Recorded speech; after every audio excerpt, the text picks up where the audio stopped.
guys, you're listening to Totally Stoked Podcast with Amelia Travis, yoga teacher and wild child turned multi-six-figure business coach, writer, speaker, and spiritual warrior.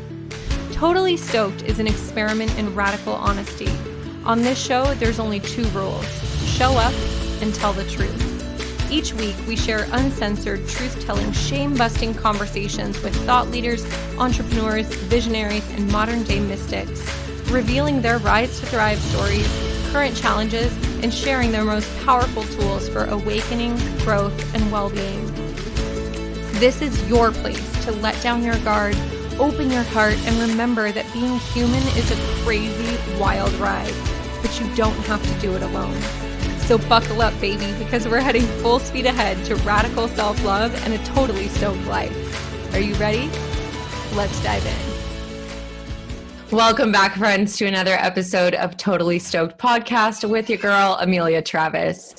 I am so happy to be here today with my guest who has influenced my life in ways that she doesn't even know. My guest today is a best-selling author and coach living in New York City, but she started out as an attorney in Australia, working in the area of women's safety and human rights, which led her to complete a PhD in emotional well-being after domestic abuse. During her doctorate, she started personally coaching women on well-being, and through her coaching, books, talks, retreats, and online platforms, my guest has supported tens of thousands of women around the world to heal and harness their personal power. She specializes now in helping women find love after toxic relationships so they can rebuild epic self-confidence, rekindle their optimism about the future, and finally find the courage to put themselves back out there and attract real love. I am her biggest fan because of her work in her best-selling book, Lunar Abundance, Cultivating Joy, Peace, and Purpose Using the Phases of the Moon, and the new companion that was just released, Lunar Abundance Reflective Journal. These books transformed my relationship with manifestation, my connection with the moon cycles, and really helped activate more of my connection with divine feminine. So I'm one of your biggest fans. Please welcome to the show, Dr. Ezzie Spencer. Oh my goodness. Hello. I'm just buzzing over here. That was such a beautiful introduction. It's such a pleasure to be here. It's so wonderful to have you. It's, it always lights me up when I make a list of people who I'm like, I would really love to talk with this person, to have them as a guest on the show. And then it's just an easy yes. And that was the case with you. It was like, there was, and I'm thinking back to probably a year ago when I first picked up Lunar Abundance, and I remember reading it in the bathtub, of all places. And I think it was like around the new moon, and I was reading it and I was like, this book is so beautiful. I love the way that she writes, and you make it really accessible to understand the power of the moon, not just at new moon and full moon, but really working with it in all of its phases and making it part of kind of day-to-day life, which as a woman has helped me as much as tracking my own moon cycle, like my menstrual cycle, and really finding the intersection of them, which I think you invite us into, has completely transformed my life. I'm not going to like undercut it. It's been a huge, huge thing. So first, thank you. Thank you for writing this book and for the work that you're doing in the world.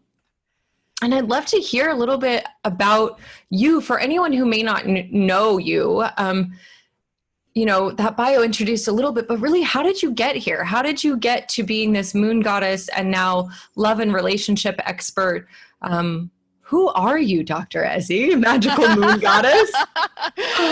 Oh my goodness. Well, it's quite a story. A lot of people do kind of double take when they hear about the human rights law bit through to the moon goddess aspect. Mm-hmm. And then I guess the next evolution of my work, where I currently find myself, in a way actually brings everything full circle. And so, the through line for my work is very much around healing the wounded feminine first and foremost. And that was an aspect of my own journey and my own needs.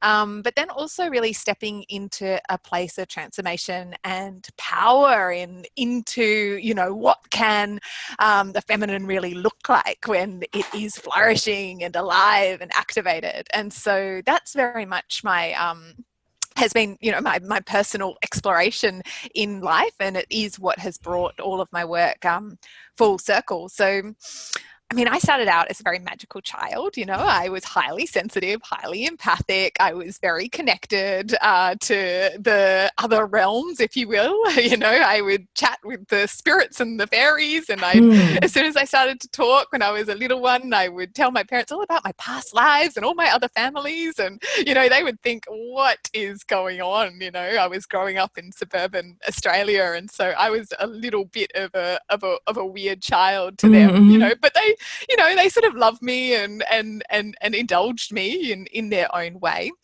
And then I went to law school, and I did that really without thinking all that much about it. I saw law school as a ticket to a bright future. I got the grades to go into law school. In Australia, you can do a law degree straight out of high school, and that's something. Oh, wow. Yeah, so I was really young, and it was a very socially acceptable thing to do, to go and get a law degree. And what happened through that process is that I became, very much, trapped in my head in a way, living from the neck up. It's a very intellectual way of operating the world. It's very much obviously a masculine paradigm, very traditional, linear, logical, rational way of thinking. And I think that was actually a really positive thing for me in many ways, because I was so creative and magical. So it gave me a beautiful left brain, right brain integration. But after I graduated, I was working in the law, and I was doing a work with emotional well-being after domestic violence, and reforming the law in that particular area. So very meaningful, purposeful legal work that I was doing. However, I was also really missing something elemental inside of myself. Living from the neck up meant that I was disconnected from my own body's wisdom and cycles and rhythms, and I was disconnected from my own intuition. I was disconnected from my femininity, really. And what I mean by that is, the sensual, creative, juicy, yummy aspect of what it is to be a woman. And so I started to really search for that sense of something missing. I wouldn't have articulated it in that way at that time, but I really felt a deeper yearning inside of myself to reconnect with my femininity, reconnect with my magic. And then I don't know exactly, the date that I started doing this, or when I started doing, or why I started doing it, but I started to look up at night and see the moon. And I'd always kept a journal and wrote in my journal to make sense of myself and my feelings and how I was, operating in the world. And I started to draw in my journal pictures of the moon. So the moon in relation to which phase it was in. And as you say, the new moon and the full moon are the kind of phases which a lot of people are familiar with working with. But I would draw in, the other phases as the moon went through its month-long cycle as well. And I started to develop a deeper intimacy with the moon. And working with the moon as a mirror in that way meant that I was able to start to observe really interesting correlations between where the moon was in the sky and how I was feeling, my energy levels, what was going on for me. So first and foremost, that was interesting to me as a researcher. And the moon being a very short, very trackable cycle, just a month long, very easy to observe those kind of correlations. I also started then to observe that those correlations would repeat from moon cycle to moon cycle. So I would see these patterns emerge, and that then gave me more fascination, more curiosity to lean into those patterns. There became a kind of predictability for me to be able to, tap into more of this flow of what was going on for me. And then I stepped into more and more of a sense of personal power around being able to go with that flow.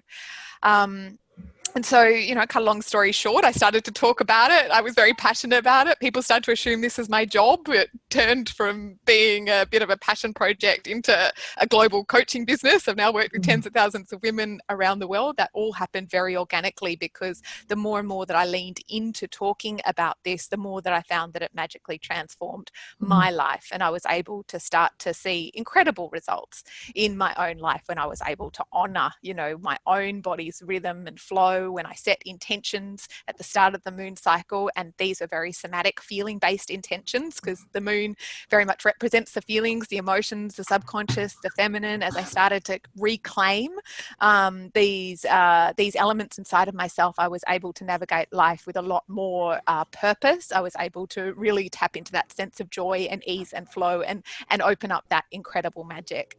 And so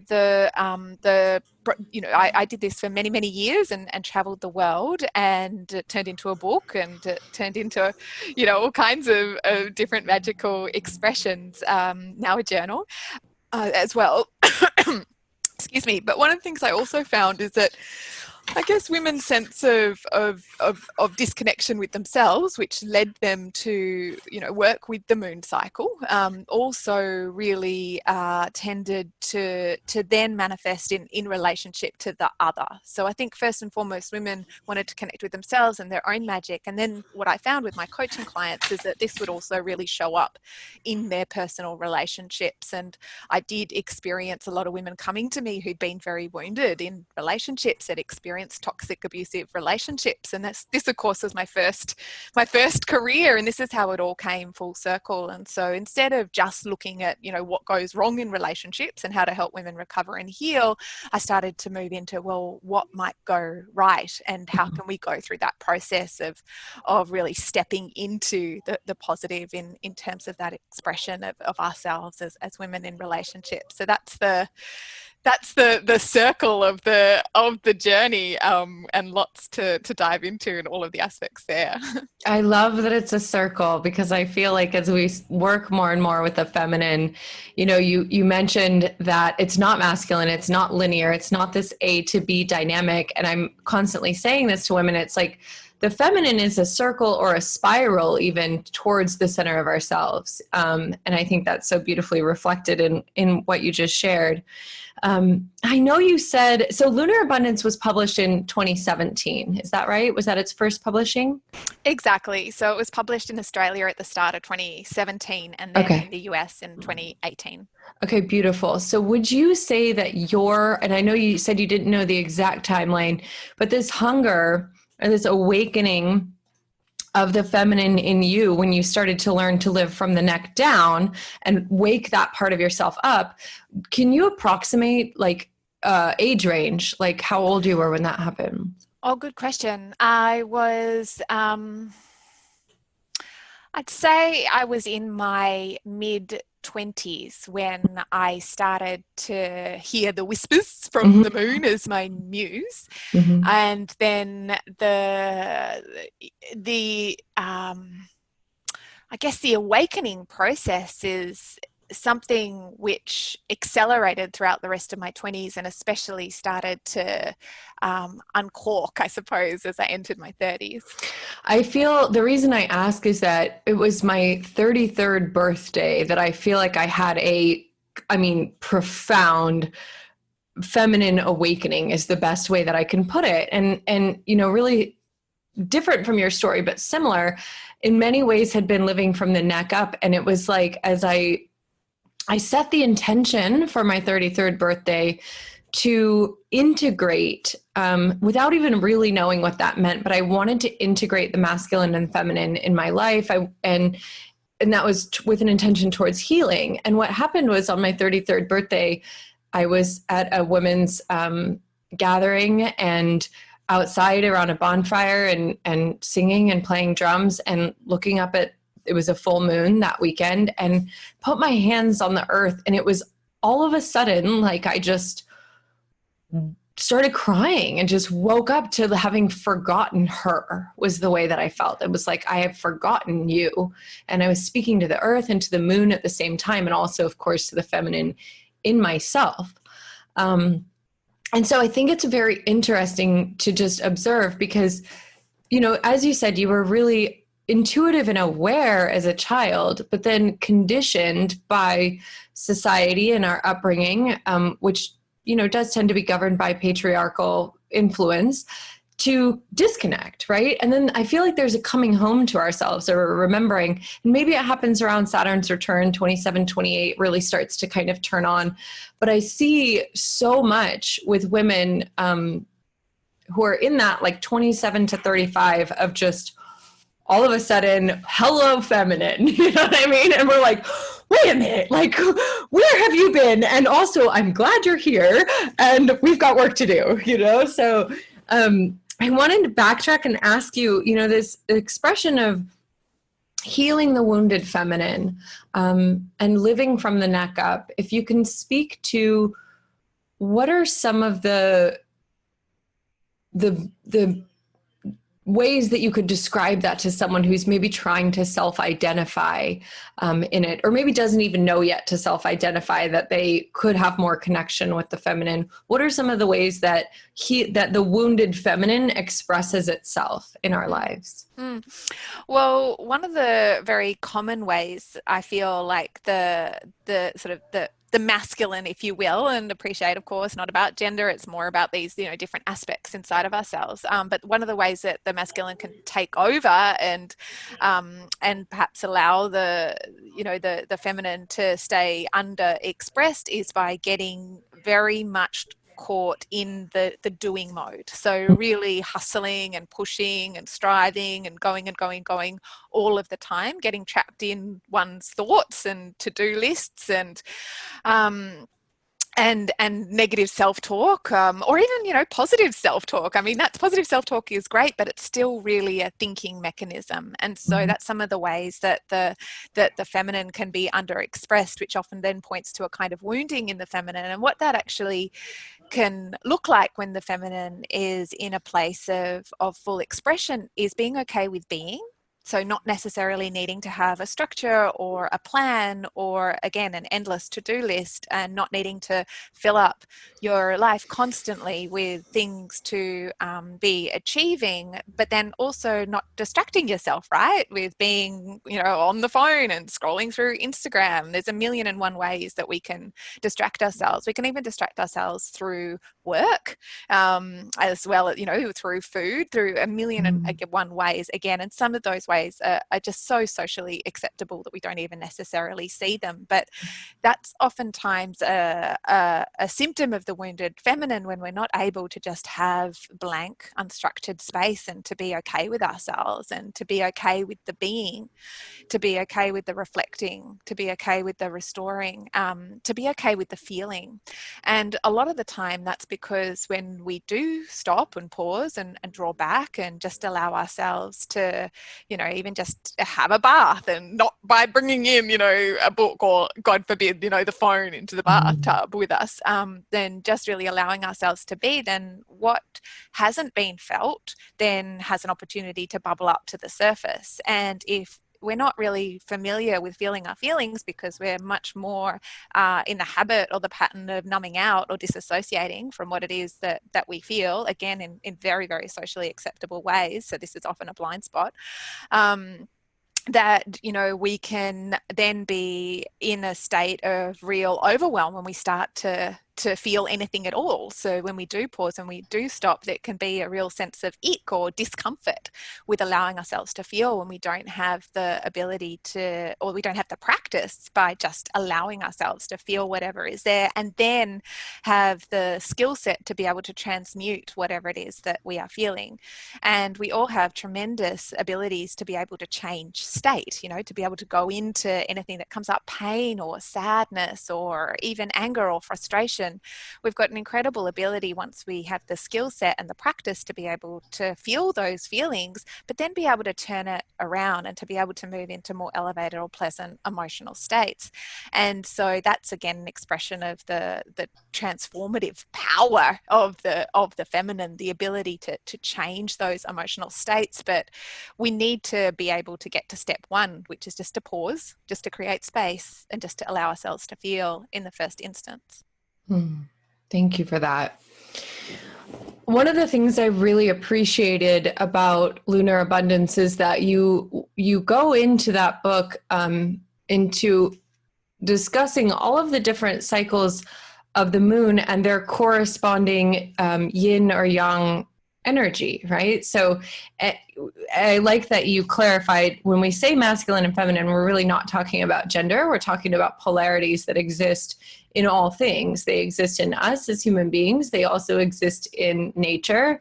And these yin and yang qualities are correlated with light and dark, or masculine and feminine. And I thought it was really fascinating because I had just always had the perception of like the new moon is a more feminine energy. It's a darker time. It's the time of going inward. And then we're building gradually to the full moon, which is a more solar, it's not a solar, but it's a reflection of solar, masculine energy, higher energy. We see that in, more babies being born and more hospital visits and people feeling a bit mad and all of these things. But you share that there's a cycling that happens every few days between these two energies. And I'm curious if you can share a little bit about how that discovery came to be, and then how connecting with that can help us access space for being and feeling, as you're describing, in connecting with the feminine. Yeah, it's a great question, because when I started to work with the moon cycle, I did originally work with the new moon and the full moon. That was my entry in, because the full moon, of course, is when the moon is fully lit in the sky. It's 180 degrees away from the sun, so the sunlight is hitting the moon and it comes back down to the earth. And especially if you have the opportunity to be in nature, there's that incredible experience of the path forward being fully lit, fully illuminated. But of course, the full moon is just the midway point in the moon cycle. It does start with the new moon, which is when the moon is between the earth and the sun and is blocking the sun's light from earth. And so it is dark at the new moon phase at the start of the moon cycle. So I did start working with the full moon and then the new moon. And then I started to get that sense of fascination with the whole moon cycle. I was like, what else is going on here? And also, because the moon spoke to me so deeply, I didn't want to just tune in twice a month. I wanted to start to develop a relationship with the moon, and the moon is always there in the sky. So I wanted to have an intimacy and an ongoing dialogue with her and with what she was revealing to me in terms of my feelings and my rhythms and my femininity. I was so electrified by all of it. So then I started to track the moon on a daily basis. And I got to tell you, I was working as a lawyer at the time, and I was busy, and tuning in like every single day after a while became something that was a little bit of a chore, I suppose. It wasn't all that realistic, but still I wanted to have a deeper relationship than just twice a month. So I came across the work of Sandra David Mosley, who worked with the 8 phases of the moon. And in fact, that's something which has been, the 8 phases of the moon has been worked with by a number of others, and 8 just seemed like a little bit like that Goldilocks number, that it was like not too much and not too little. It was a way for the moon to be practical as a tool that I could continue to tune into as a natural timekeeper, and to work with it in a way that was going to be meaningful in my life, but it wasn't going to take over, if you know what I mean. I was still going to be able to like focus on my work and my life and that kind of thing. So it just seemed like a realistic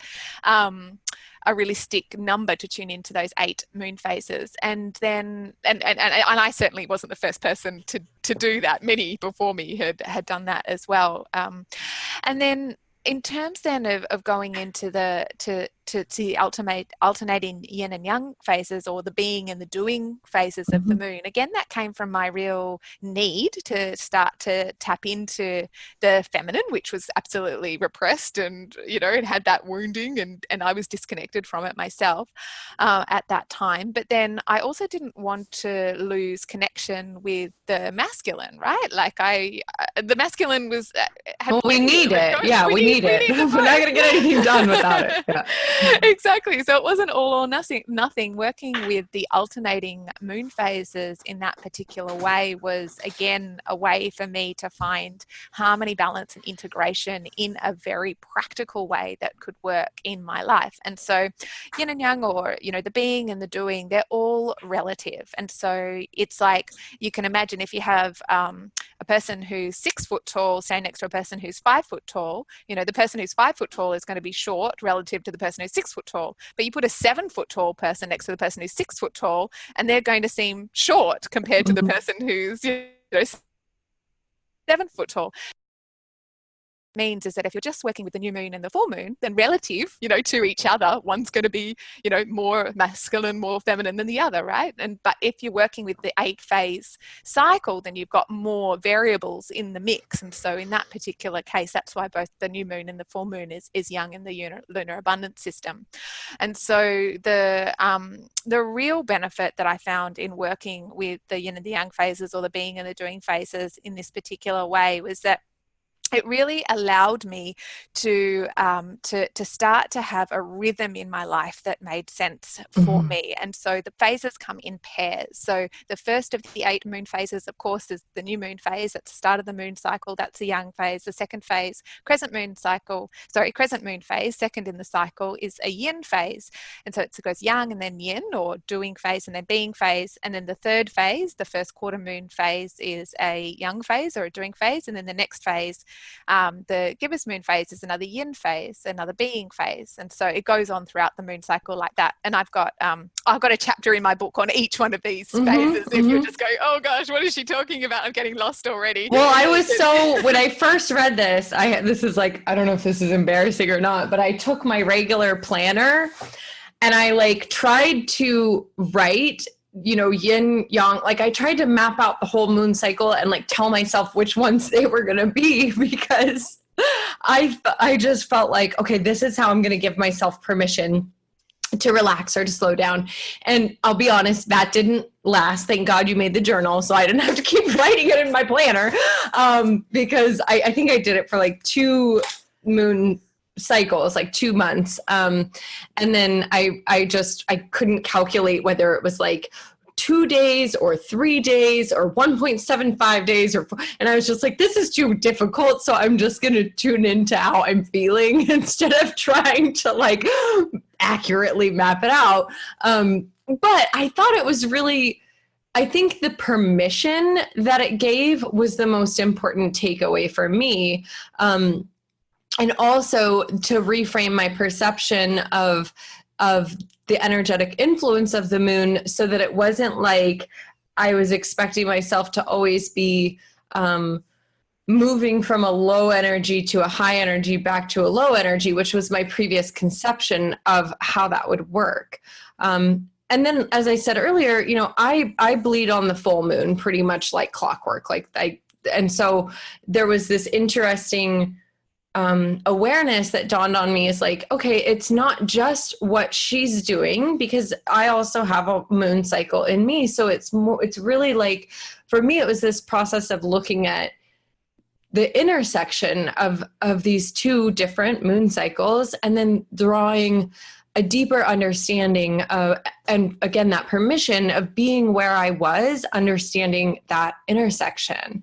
And I feel you make that so accessible. And then in terms of manifesting with the moon, which you share a lot about in Lunar Abundance, I started to practice your process of intention setting with the new moon. And really, in fact, I have now every single new moon, I sit down and I write out my intentions with pretty colored pens, and I have my little ritual for it, and then the next new moon, I don't necessarily I check in inwardly at the full moon and kind of see how did these things transpire, and start the practice of releasing and letting go and practicing gratitude and coming back to that completion of the cycle.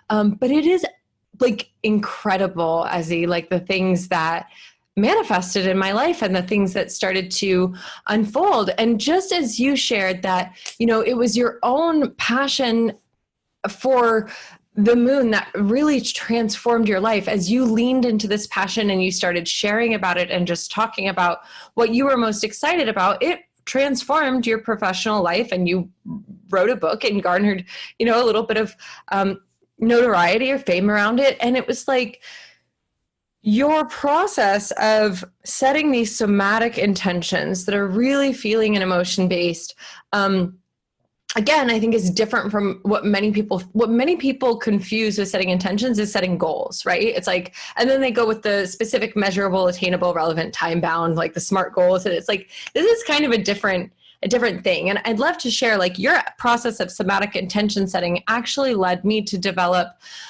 what I call deep goals, which is a parallel of intention setting where we look at whether something is truly desire-based, how it is aligned with our emotions or what emotional quality we're infusing, how it's energetically aligned. Is this intention or this goal something that's energizing me or draining me? And then how can I make this intention or this goal pleasurable, right? So we have SMART goals, which are like masculine, and then deep goals are kind of looking at the feminine. And I think you've done that for intention setting in a really beautiful way. So I would love for us to share, and you touched on it really briefly, but what is the intention setting process with the new moon, and how have you seen it work in your life or in your clients' lives for manifestation? Yeah, it's a great question, because this is another element of tapping into the power of the feminine, I feel, which is, again, getting out of the head, getting out of the very tangible kind of structured linear goal setting process, and getting into the feelings, which again is what the moon represents, the feelings, the emotions, and, you know, tapping into the incredible feminine creative power that we have to be able to, you know, firstly, you know, summon out of the ethers, you know, that which our heart so desires, first and foremost, and secondly, to tap into the magnetic qualities that we have and that the feminine has. So, you know, the masculine goes out and pursues and hunts down, and then the feminine receives and allows it, you know, we allow it to come to us. And again, you need both things. And this is why the being and the doing phases are so important throughout the entire moon cycle, because it starts with that intention setting process, but then you've got to go out and do the things, but in a very discerning way to be able to minimize your effort, if you know what I mean. And so that then means that you can receive much more without burning out.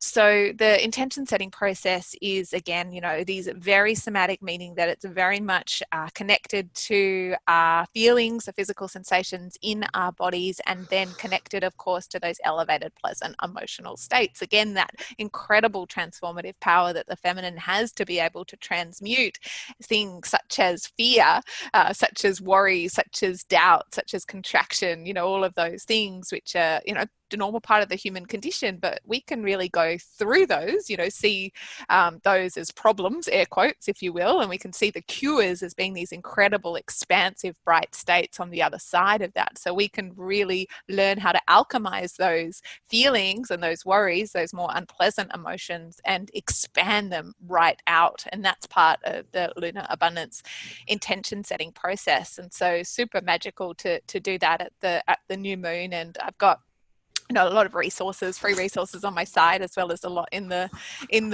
book in terms of ritual and ceremony and journal prompts and suggestions around how to set an effective intention. There's a very specific way that we work with intention setting in terms of the phrasing and the process in the Lunar Abundance practice.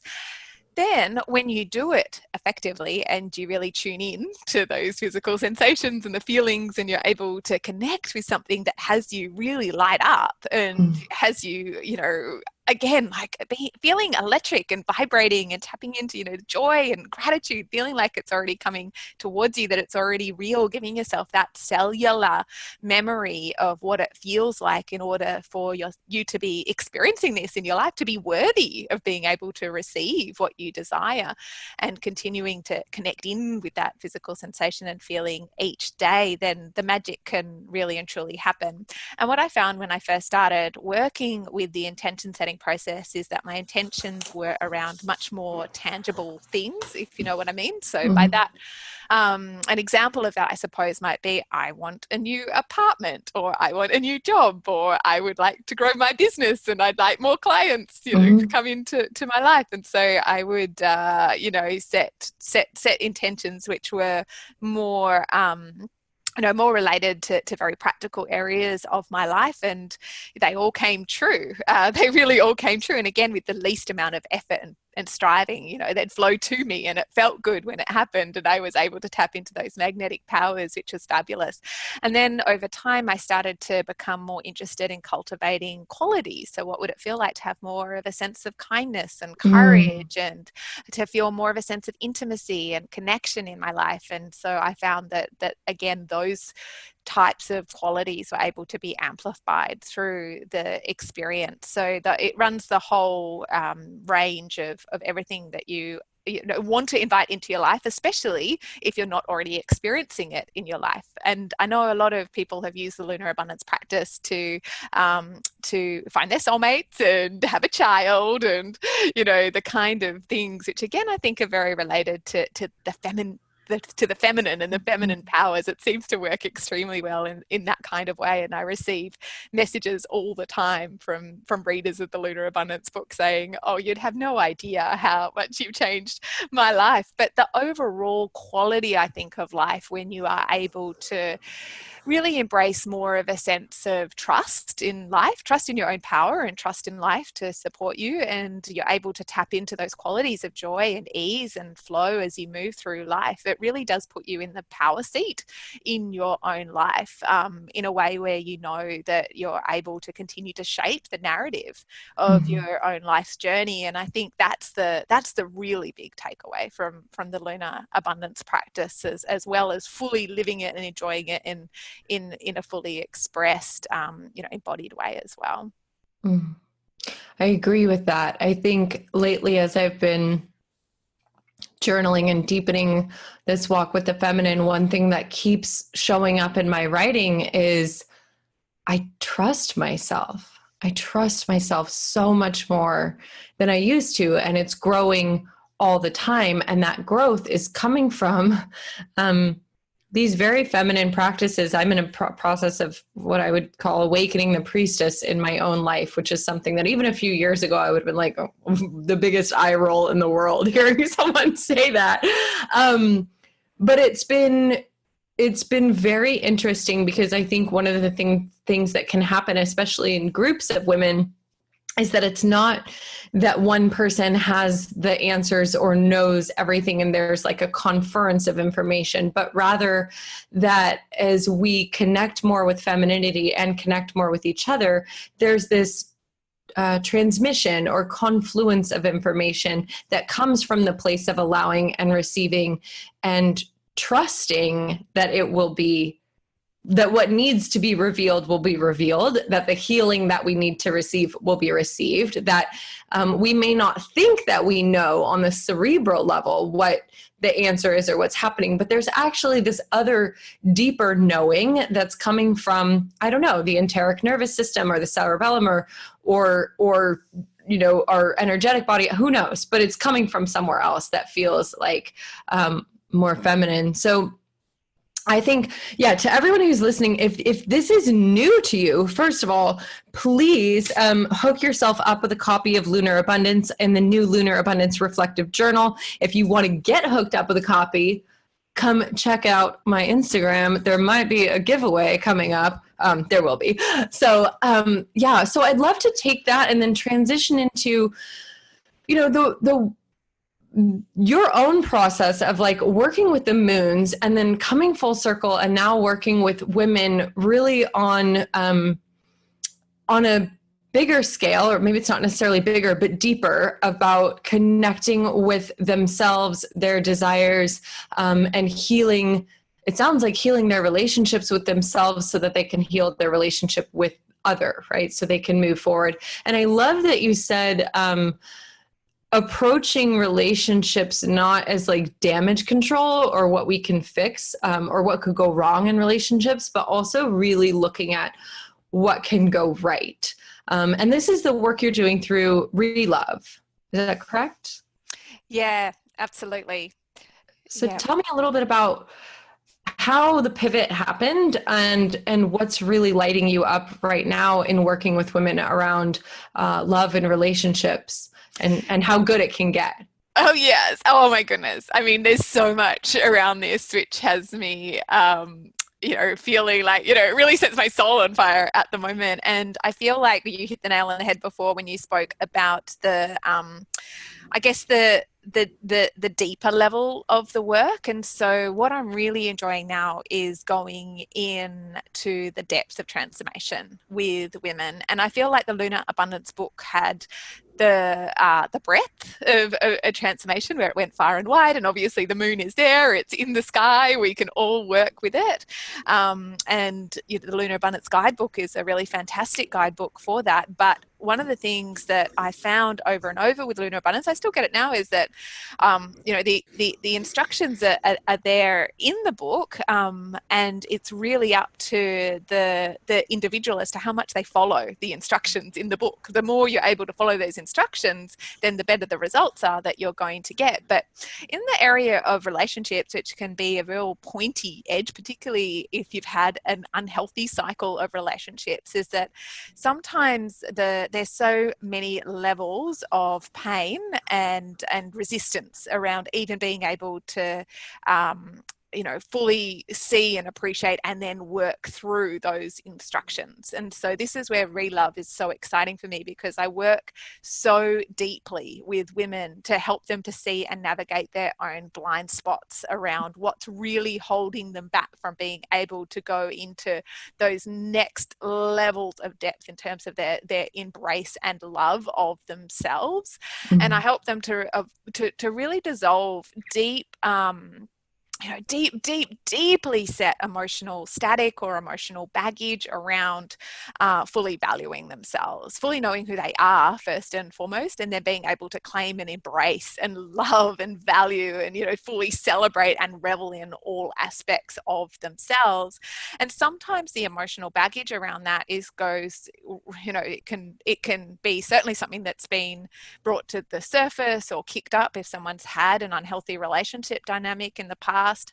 Oftentimes it can track back to the childhood home, or it can even go before that to really the genetic code. And so many of the patterns that I'm working with my female clients are intergenerational. Mm-hmm. And so these are the kind of patterns where you can have, I think, a level of success if you're working from a book yourself, mm-hmm. in self-help. But it's like when you're working, you know, really with someone one-on-one, then that's where you're going to have the huge breakthroughs. And so because I had done so much of the larger group coaching, the larger events and that kind of thing, it's so exciting for me to be working one-on-one with women now to help them to really break into generational patterns of, say, having guilt around having needs, mm-hmm. and not being able to even firstly identify, but then certainly not feel that they are valuable enough to be able to express their needs, and choosing, mm-hmm. partners who are actually, you know, targeting them because they're not able to fully, you know, own and express and communicate their needs. And that, of course, leads to these unhealthy relationship dynamics. And that means that self-esteem goes down and down and down and down and down. And then the pattern just continues to repeat. And so helping women to go into these places of liberating themselves from guilt and shame about, you know, even having needs, let alone desires, but let alone having needs, and then opening up the space for what those desires might be to be your highest expressed, most flourishing self, and to allow someone to come into your life and to really serve you on that level. So, you know, celebrate and want to give you all that they want to give you, and to be able to receive that with joy and delight, again, tapping into those feminine qualities of being able to receive, but being able to effectively discern and filter who is going to be safe to receive from. So it's a really, really deep repatterning process that we go in Relove. It's an I guess an evolution and a deepening of the Lunar Abundance work, and we're doing it very much, you know, down in the trenches together, but in a way that, again, opens up and transmutes through that alchemical process. You know, opens up and transmutes all of those, you know, more unpleasant emotional states like guilt and shame, but like blows them wide open into revelry and celebration and ecstasy and embrace of the fierce, wild and powerful feminine. Oh my goodness. Okay, this is really, really exciting. So first I want to inquire about You mentioned that a lot of women are having trouble receiving, and that hit home because I just led a retreat of 14 women out in the desert, and it was a trauma healing retreat around the divine feminine, like around the wounded feminine, and the universal statement from every woman there was, I have trouble receiving. I went through a womb healing experience last summer that really revealed that wound of receiving to me in my own life. And exactly what you're just saying, struggling with guilt and shame around having needs, let alone getting to desires. And so I'm very curious about your own understanding of the epigenetic programming as it relates to having needs. And so I want to explain this to people a little bit. I believe, and you can correct me if I'm wrong, that what you're talking about when you're talking about intergenerational trauma is our DNA is formed in the mother's womb, right? So as our DNA is being formed, we are subject to her environment and also to her programming, her DNA, whatever she's carrying. And so I was had the privilege of learning from one of the world's foremost epigeneticists. Her name is Dr. Kulvi. She was teaching at a Kundalini yoga training that I was attending.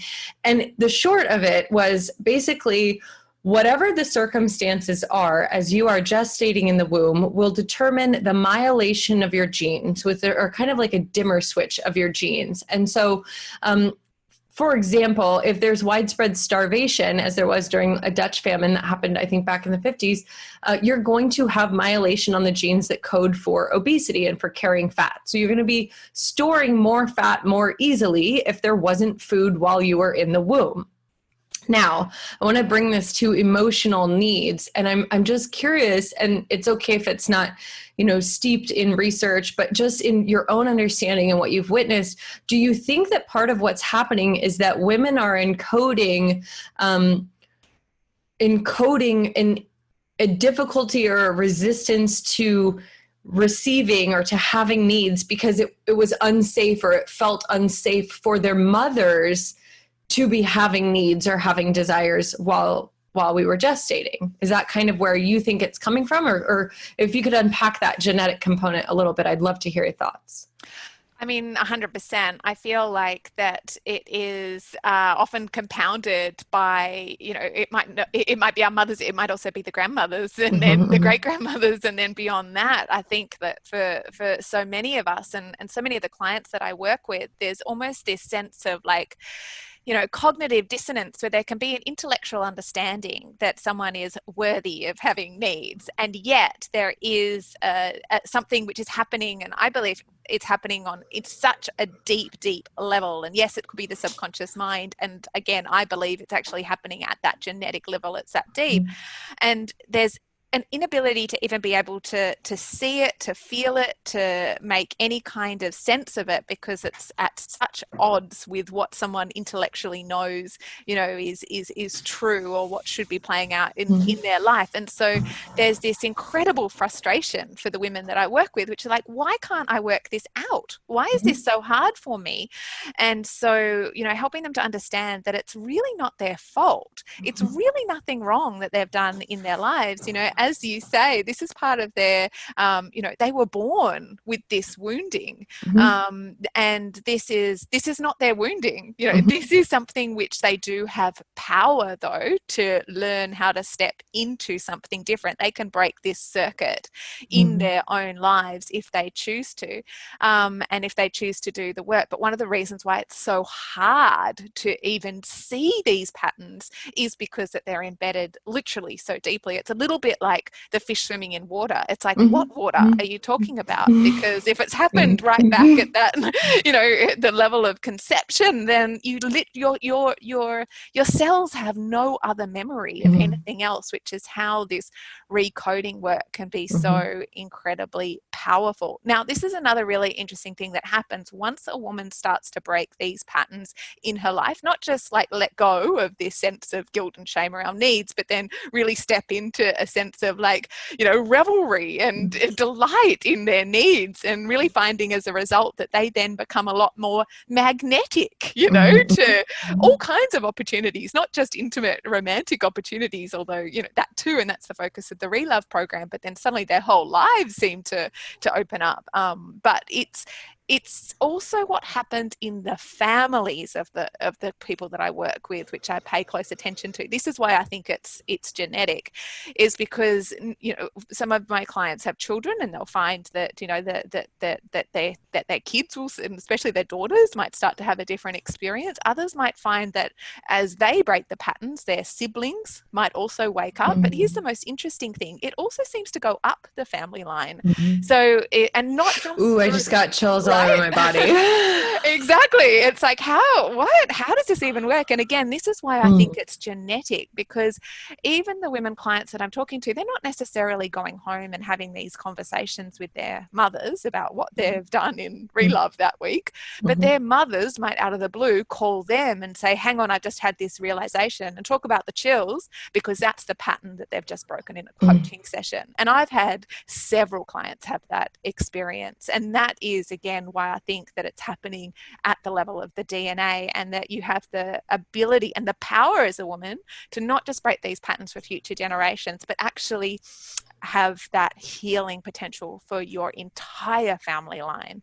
And I think that's something which is just tremendously exciting and powerful. And we're only on the cusp of what that could mean, I think, for our societies. I'm fully on board with this. And, I think one of the reasons it's also so potent and prevalent in women is that we develop eggs in the female body at 5 months gestation. So basically, when you were an egg in, your mother's body, that had been in her grandmother's body and in her grandmother's body and back and back and back. So as long as the feminine line is unbroken, you're absolutely right that we could be carrying countless generations basically of this in our bodies. And then the second thing that I think that you said that's really interesting, my mom is a research psychologist, and she sent me an article a few years back about when I was having my son, about DNA, and that when a mother bears a child, it doesn't just form the DNA in the child, but having a child actually changes the mom's DNA. There's an a change that happens in your DNA. And just experientially as a mom, the psychic connection between mother and child is a very real thing. And I notice it in things like I'll wake up in the middle of the night about 1 minute before my child wakes up and starts crying.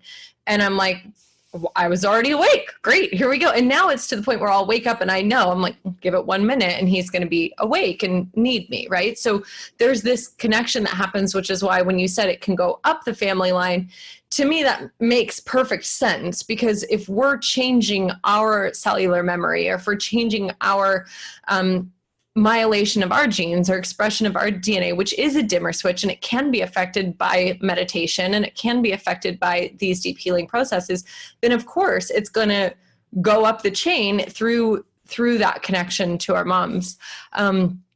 So I'm totally on board for that. And I think I'm most interested and excited to kind of bring this full circle of you've mentioned multiple times alchemizing these lower vibration emotions, fear, guilt, shame, anger.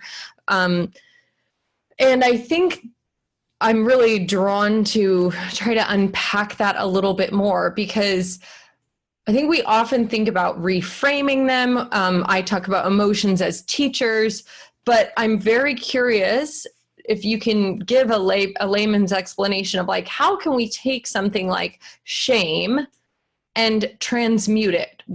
And maybe you're like, Amelia, that's a big question. And it's like, we got to call me for a session and we'll talk about it. But if you have, an explanation of just what is the rewiring that's taking place? What is kind of the, and I know one of the processes that I do in terms of heart-brain coherence and like bringing lower vibrations, emotions to higher vibration by simply attuning to memories of joy, compassion, love, awe, wonder, these higher vibration emotions, and then noticing how it expands, your electromagnetic field, the toroidal field, your heart space, and feeling that bigger connection. And so maybe that's part of it, but I would love to hear from you, like, when you think about alchemizing a lower vibration emotion, what does that look like?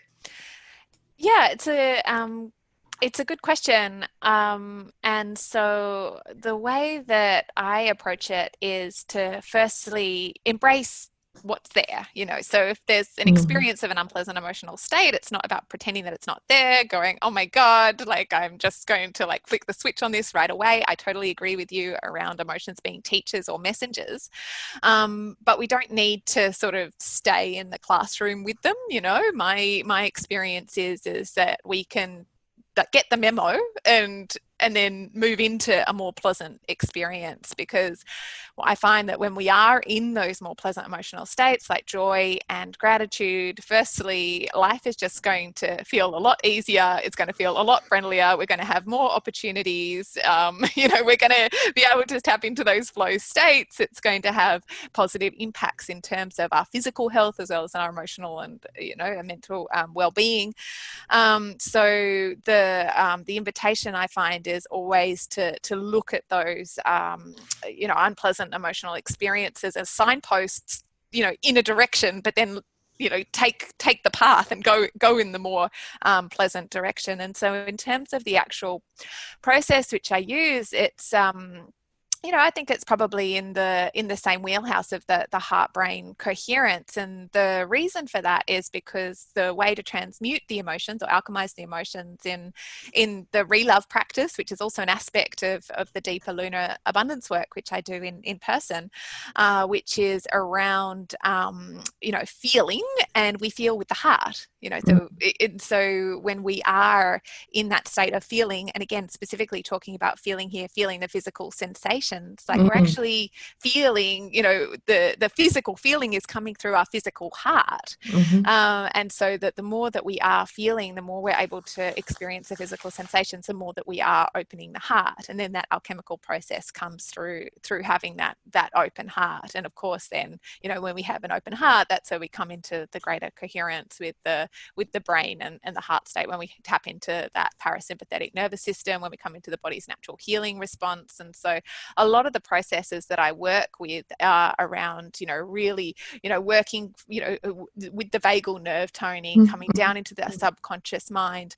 And then I lead my clients through that process when they are in that parasympathetic place, when they're going to be really receptive to being able to feel again, feel that cellular memory of those pleasant emotional states. And so working as if that is the reality right here, right now, to then anchor in that cellular memory and then consistently come back and feel that cellular memory. So continuing to, continue just to not just build those new neural pathways, but then continue to make sure that we're, continuing to oil those neural pathways. We're continuing to take those neural pathways. We're continuing to show up on that daily basis. And so I take my clients through a very specific process. Actually, it's a whole journey that we go through in Relove, and there's a whole curriculum which we go through, which has many aspects of this in relationship to specific emotions and specific needs and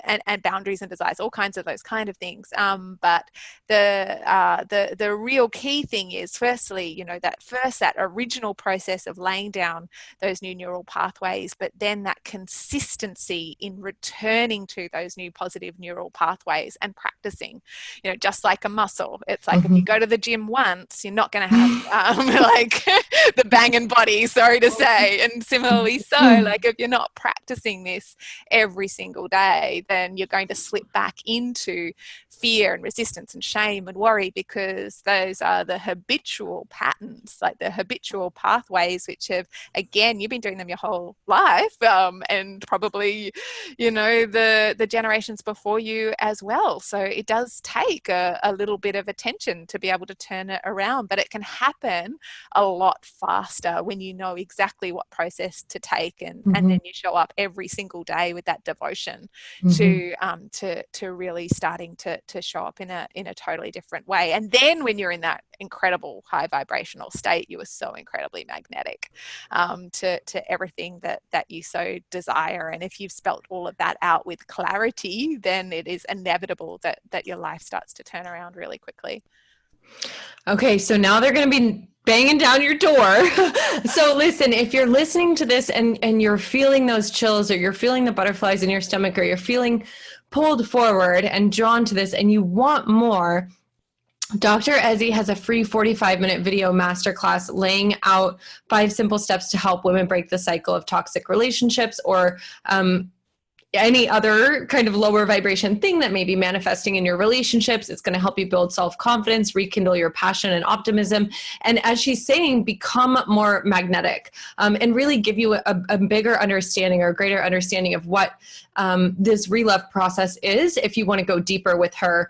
So you can watch the free 45-minute video masterclass, which is linked below. And if you already know you're ready to work with her, or you just need to talk with her one-on-one, there's also a link below where you can book a call with her. So go check that in the show notes, because I know right now that there's some people who just heard that and they're like, she's talking to me. Where do you live, Dr. Ezzie? I'm coming to your house. Okay, so don't go to her house. We'll give you guys the links. And if you're feeling like really just excited about the moon stuff, I'm going to be doing a giveaway on my Instagram. It's on my Instagram now that the show is out. So come put your comment there and, do the giveaway thing. You guys know how to do it.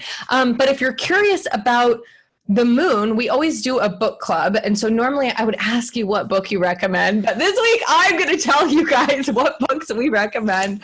And the books are Lunar Abundance itself, the original book, Cultivating Joy, Peace, and Purpose Using the Phases of the Moon. You can find a link to that in the show notes below and pick up your own copy if you don't win the giveaway. And then the guidebook to working with the phases of the moon, which is Lunar Abundance Reflective Journal. And I'm so excited. I just got my copy of this, you guys, and I'm going to be using it. So make sure if you do grab one, tag us on Instagram at Dr. Ezzie Spencer and at stoked_yogi. Is that your IG, or did I get it?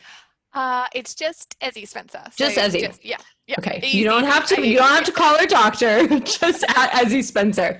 And those are all linked in the show notes below. You can also grab your own free Lunar Abundance Planner, which is a PDF that has the 8 moon phases, so you can see what those are, and start to do this work, because it really is transformative.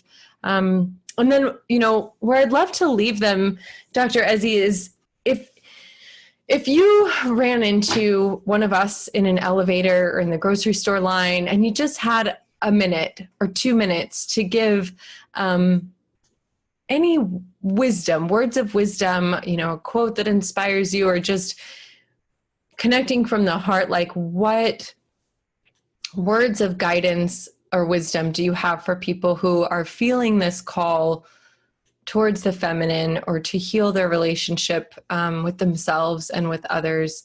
What would you say to someone who's just having a hard time and they want your sage advice? Well, firstly, I would invite them to, in that hopefully 1 minute long elevator ride, to just close their eyes. I'll let them know they won't get stuck in the elevator, just to breathe in through their nose, just breathing in deeply through their nose and out through their nose for a moment, and just allow themselves just to breathe out like a sigh of relief as they're just letting go of all of that tension and all of that worry.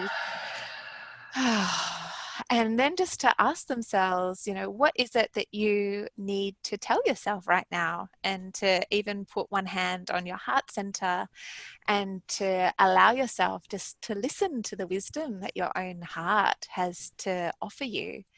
And not to rush in with your mind to try to find the answer, but just allow yourself to listen to whatever your heart whispers.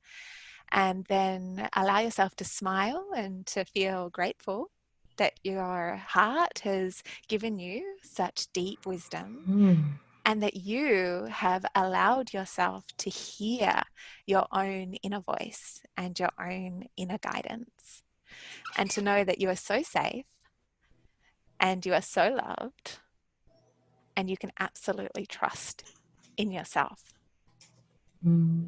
That's my favorite one I've ever heard. Nobody ever said listen to your own heart. Yay, Dr. Ezzie. Oh, this was such a joy. Thank you so much for taking the time to connect and to share your insight and your wisdom and your passion with everybody who listened today. Thank you guys for listening and for being here. And if you want to connect with Dr. Ezzie further, go find her on Instagram right now at Ezzie Spencer. You can also connect with her on the web at ezziespencer.com. And again, all the links below if you want to book a call, watch the Relove Masterclass, or grab your free Lunar Abundance Planner. Thank you so much. It was just a great, great pleasure and honor to spend the time with you today. And I know that you have illuminated many women's lights of their own divine feminine with your just moon goddess presence. So thank you for being here. It's such a delight to have been here. Thank you for your beautiful questions. You're welcome. And we'll see you guys in the next episode. Thank you guys so much for hanging out with me on another episode of Totally Stoked Podcast. If you love this episode, if it impacted you in some way, please grab a screenshot and share it right now to Instagram stories. Tag Stoked Yogi, hashtag Totally Stoked Podcast. Each week, we'll grab one listener who shared and send you some Stoked Yogi swag. Also, if you love the show, please subscribe, share it with a friend, or head over to iTunes right now and leave us an honest review. Your support and feedback make this show possible. If you have ideas about how we can improve, please send them to podcast@stokedyogi.com. Until next time, you guys, keep showing up, loving people, telling the truth, and remember, keep living your life totally stoked.